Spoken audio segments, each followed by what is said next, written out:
It's me, Jessica McCaskill, WBC, WBA, Super Lightweight Unified Champion of the World. I wanted to give a big shout out to The Relay on YouTube. Check it out. Great boxing talk show. Has all the info that you need. Check it out. The Relay on YouTube. The motherfucking Relay. We're covering today's top boxing news. This weekend, we saw Jermall Charlo, who is now the WBC's middleweight champion. We saw him in action against Brandon Adams, and this sparked a myriad of conversations. Given the current climate of the middleweight division and, beyond, it's got a lot of people talking. And, I'll say this much. When Jermall ascended to the middleweight division, I actually applauded that move. I liked that he was taking a more proactive approach than some of the other guys in the junior middleweight division that claimed, they wanted to fight with the likes of Gennady Golovkin, just those kinds of characters. A guy like Lara, who spent 2-3 years calling out Gennady Golovkin, but sat right there at junior middleweight as if that guy's going to come down to you. Huh? If you really want that fight, you've got to go get it. You've got to do what you've got to do to go get that fight. And where Lara did nothing, Charlo actually took a more proactive approach. He ascended to the middleweight division. And his very first fight at the weight was a fight against the WBC's then highest-ranked guy, Jorge Sebastian Hyland. I applauded this. I applauded it not because Jorge is some kind of, killer, some kind of elite guy, so much as it was a necessary evil to line Charlo up for what could be a title shot. He was just doing what he had to do to get the big fights, and I applauded that. It wouldn't have made much sense for Jermall Charlo to call out names like Canelo or Golovkin while he was still sitting at 154, right? That wouldn't have made much sense. What would have made sense was, you want those guys, you see where those guys are, go up there, see if you can get one of those guys, and that's what he did. He goes up there, and this is at a time when the talk of the town, all the hubbub, all the rage, was the Canelo versus Golovkin fight. Golovkin fights, which is what it turned out to be. But this is at a time when, clearly, the boxing community's attention is fixated on one particular fight at that weight. So in the mean and between time, as all that is getting sorted out, Jermall Charlo, he ascends to the middleweight division and attempts to line himself up for what could be the winner of that fight. That when the smoke settles, he'll be in a prime position to get a shot at the winner of that fight. That's what he did. There's nothing to complain about in that. Even if you're one of these guys that feels that he hasn't really fought anyone or didn't do anything, well, he's trying to fight as someone. He's trying to do something. So for me, there wasn't anything to complain about there. Now, in between the first Canelo versus Golovkin fight and the second Canelo versus Golovkin fight, in between that time, Jermall Charlo kept busy with Hugo Centennial. Not a big name, kind of unheralded. He's had a couple of fights. Better still, he had to keep busy with someone. And the current state of the division at that time did not allow for any sizable fights for Jermall Charlo. That's the best they could conjure, and it wasn't too shabby, wasn't too bad. So he fights that guy. He keeps busy with that guy in between Canelo's first fight with Golovkin and Canelo's second fight with Golovkin. Charlo keeps busy with Hugo Centennial. He looked against Hugo Centennial the way he's supposed to look. This is a guy you're supposed to be able to beat. That's what he did. He did it in good fashion. The same with Hyland. He beat both of those guys in a way that you expect him to beat both of those guys. So once again, there were no complaints from me. And in many ways, there still are no complaints from me. As far as Jermall Charlo wanting a Golovkin fight, wanting a Canelo fight, as far as him wanting those kinds of fights, why the fuck would I complain? He's supposed to want to fight those kinds of fighters. Those are the best in show, right? Well, you're supposed to want to fight the best in show. So I'm not mad at him about that. But the situation, the current situation, how many guys are kicking down Canelo Alvarez's door, how many different guys want a piece of that action, it creates an environment to where everybody can't get what they want, and somebodies are bound to be unhappy. I talked about this in a previous video. I think that the Matt Korobov fight hurt Jermall. It took away from the air of Charlo. It took away from his momentum as far as people's perceptions of him as a fighter. He looked very human in that fight against what is a short-notice opponent that had not faced an elite-level fighter in years. Matt Korobov, he hadn't fought a top guy in a very long time. He was very much in the process of coming back, you understand? He takes the Charlo fight on short notice, and Charlo looks limited, Charlo looks vulnerable. There are a lot of people out there, even today, that still feel that Charlo didn't win that fight, Matt Korobov won that fight. There's lots of people like that. That's affecting people's perceptions of Jermall Charlo here today, after this Brandon Adams fight. Nobody's ducking you. That Brandon Adams, he fought Brandon Adams this past weekend. Brandon Adams actually manages to go the distance with Jermall Charlo. This is a fighter that never fought in a 12-round fight before this past Saturday. Jesus. But he manages to go the distance with Jermall. And that affects people's perceptions, because then they tell themselves, well, how the fuck is this guy a killer when you're going 12 rounds? You can't put this guy away. This guy never beat nobody. Okay? This Brandon Adams guy. He's a nobody. He never beat nobody. That's what people are saying. You go 12 rounds with a guy like that, you'll excuse me for saying that, Canelo has nothing to be afraid of in you. And that allows me to allude to my point. That there are people out there that feel that Canelo Alvarez is trying to circumvent a Jermall Charlo fight. That he's ducking that guy. And I've voiced this opinion already, that I don't see it that way. I don't see it that way for a number of reasons. I'm sorry. One being that so many guys want a piece of Canelo Alvarez that they can't all get a piece of him. You understand that if he fights one guy, there's going to be 3 other guys saying that Canelo's ducking them. But if he fights one of those other guys, well, then there's going to be some other guys saying that he's ducking them. You can't please everybody, essentially. You understand? Everybody wants a piece of Canelo, but everybody can't get a piece of Canelo. That's one. 2, Jermall Charlo, as of late, his last 2 showings, the one with Brandon Adams and the one with Matt Korobov, he hasn't looked very good. He doesn't look like a guy that anybody needs to avoid. He's looked very vulnerable, he's looked very limited, he's looked very basic. So the idea that Canelo, who just fought a guy with more stripes at the weight than Jermall, the idea that he would try to avoid Charlo due to risks, that doesn't make a lot of sense. If he were avoiding risks, he wouldn't have fought Daniel Jacobs. If he were avoiding risks, he wouldn't be looking to fight a Sergey Kovalev or a Callum Smith. Not if he's looking to avoid risks. And yet people are claiming that he's ducking Jermall.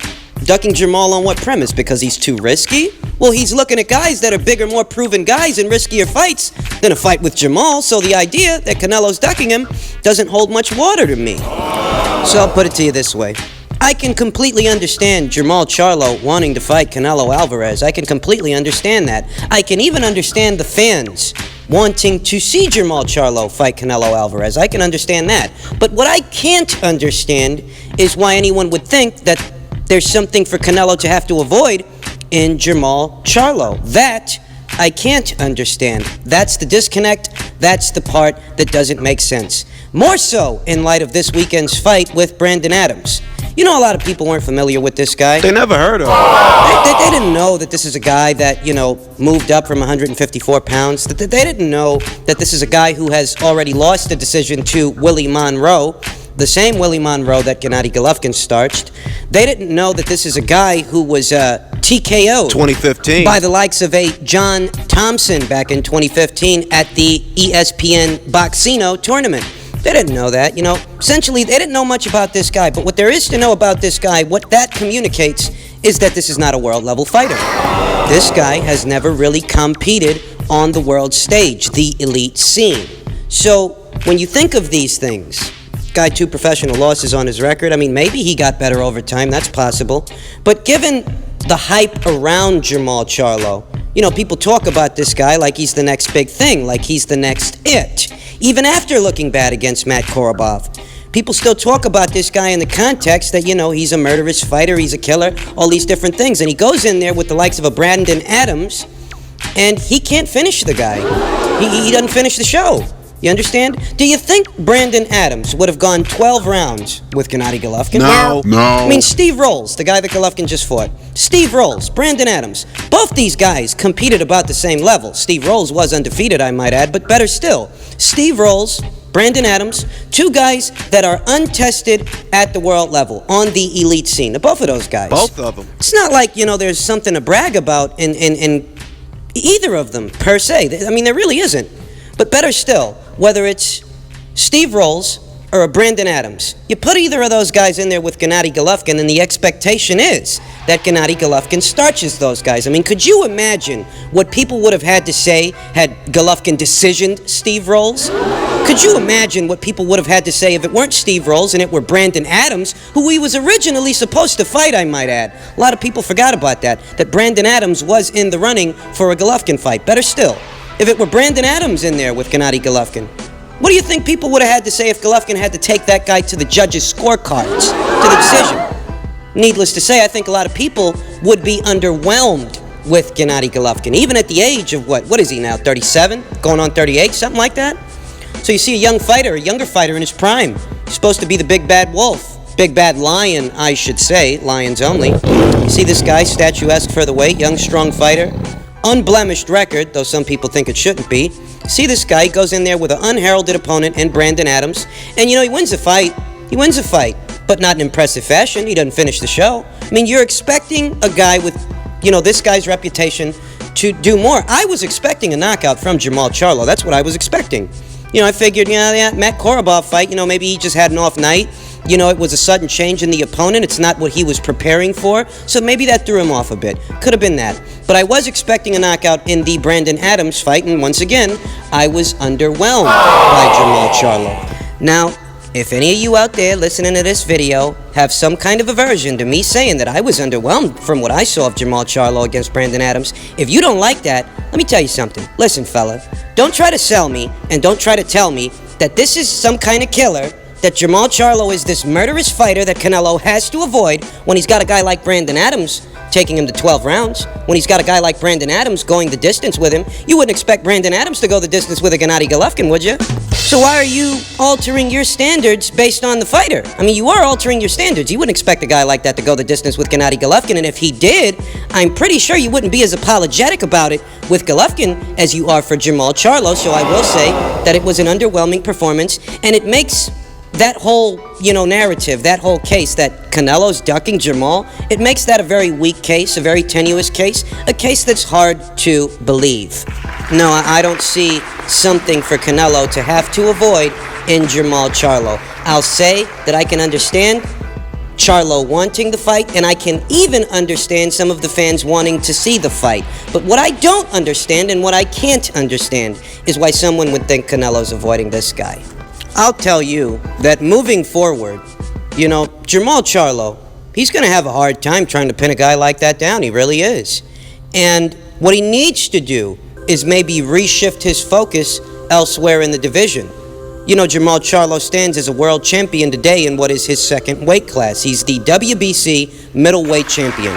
And whether or not you think he deserves to be is besides the point, because that's what he is. And one way that he could validate his reign as a champion is to take on a champion. Another champion. Even if that champion's not Canelo, there is another world champion at the weight.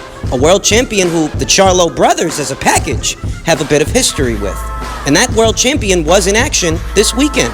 That world champion's name is Demetrius Andrade. I think, call me crazy, but if you can't pin down Canelo because he's too elusive, he's got too many options, his marquee value affords him certain luxuries that most other fighters don't have. If you can't corner a guy like that, you look elsewhere. You do something else in the in-between time, because you've got to raise your marquee value no matter what, Canelo or no Canelo. You've still got to build your brand. And a step in the right direction really would be a Demetrius Andrade fight. I could tell you things like I don't think that's a fight that Jermall Charlo can win because he looks awfully basic and predictable out there. Seems like your upright 1-2 kind of fighter with the occasional uppercut. I didn't see very much flash. I didn't see very many nuances. He seemed like a good, solid, but simple fighter. That's what he's appearing to be, at least based on his last two showings. But better still, that's a fight he really could and should have, a fight with Demetrius Andrade. That would grab people's attention. A unification fight between the WBO and WBC champions for supremacy in the absence of Canelo Alvarez, the division's lineal champion. I mean, you got two guys that have got two belts between them, both calling out the same guy, and he's got his own plans if he does end up going up there and fighting Callum Smith or Sergey Kovalev. That in and of itself is tenuous. Who knows if that's going to happen? Because while there are reports saying that that's the direction that Canelo may go, there are also other reports saying that, Kovalev is still being linked to that Anthony Yarde fight. And as far as Callum Smith, he's been made an offer of 50-50 split from Frank Warren to square off against Billy Joe Saunders, the WBO champion, at 168. So a lot of things are topsy-turvy right now. Nothing is set in stone. It's all in the air. But while things are in the air, what Charlo can do, which, maybe it turns out to be a good step, maybe it's a misfire, who fucking knows. But one thing he can do is, maybe you shouldn't chase Canelo right now. Maybe, you shift your focus, because that guy, he does what the fuck he wants, and the powers that be let him. You focus on an Andrade fight. There are very few reasons for Jermall Charlo and Demetrius Andrade not to fight. Why don't these two guys battle it out, let them battle it out, and maybe the winner gets a Canelo fight. How about that? I mean, what I'm communicating here is, look, you got too many guys chasing the same guy, and they're not all going to get him. You guys have got to find something else to do in the in-between time. And fighting guys the likes of a Brandon Adams, that's just not going to cut it. I've got a very similar stance when it comes to Gennady Golovkin, who vocalized that he wants a rubber match with Canelo Alvarez. Well, what if Canelo doesn't want to give you that rubber match right now or in his next fight? What are you going to do? Don't tell me you got another Steve Rolls kind of guy lined up, Gennady Golovkin is another guy who, you may have to keep busy with some interesting guys yourself while you wait for Canelo to pick up the phone and give you a call. You might have to fight an Andrade, a Charlo. You got to keep busy with somebody, and they can't all be Steve Rolls fights. You understand? Now, back to Jermall and addressing his current situation. I reiterate, I don't fault him for wanting a Canelo fight. And even some of his fans who would like to see that fight, I don't fault them either. But when those same fans try to make the case that Jermall is being avoided on the premise of being too risky, look, ladies and germs, I don't see anything for Canelo to have to avoid in this guy. This is an entirely winnable fight for Canelo Alvarez. So if they're not fighting, I don't think it's on the premise of risk. I think it's because, to Canelo, Jermall Charlo's not important. He's not a priority. That's what I think is going on, that the name of Jermall Charlo in regards to Canelo is just one of many names who wants that fight. But to Canelo, he's indistinguishable from anyone else, so he doesn't prioritize him. That's really what I think is going on. As far as the WBC not doing their job, what you guys have got to realize is Canelo obviously doesn't abide by their rules. Rather, they abide by his schedule. So they will restructure whatever they have to restructure to stay connected to Canelo. Even if he vacates one of their titles and leaves the weight class altogether, they still want to be connected to that fighter. And that's how you can explain this franchise champion or whatever. They want to ensure that wherever Canelo Alvarez goes, the WBC will go with him. So if Canelo is planning a big move up to 168 or 175, they want to be a part of it. So understand me when I say that there is a difference. They're not protecting Canelo from Jermall Charlo. He doesn't need protection from that guy. He could beat that guy. That's not what's going on. What's going on is they're making sure that if Canelo Alvarez is leaving the weight class, in many ways, they want to go with him.